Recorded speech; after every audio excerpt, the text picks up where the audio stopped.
अर्जुन कर दो रे हल्का अरे नस्ता का बहार है करिया काट रे समझ तो करिया काट रे सब रह दे कि चाय गरम तैयार है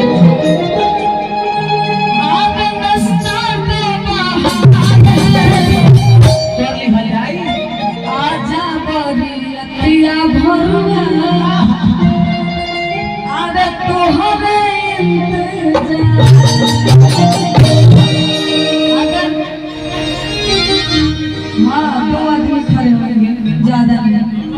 अगर हमारी माता बहन लोग के लिए गाना अच्छा लगता होगा तो हम चाहेंगे आप लोग ताली बजाएंगे और कहना है चाय गरम तैयार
जितने हमारे बराती भाई लोग हैं आप लोग खाना खा लीजिए।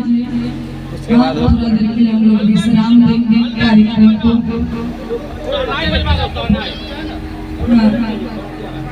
बराती आ रहा है थोड़ा देर के लिए बंद रहेगा कार्यक्रम। दुल्हा दुल्हन राजा जब स्टेज पर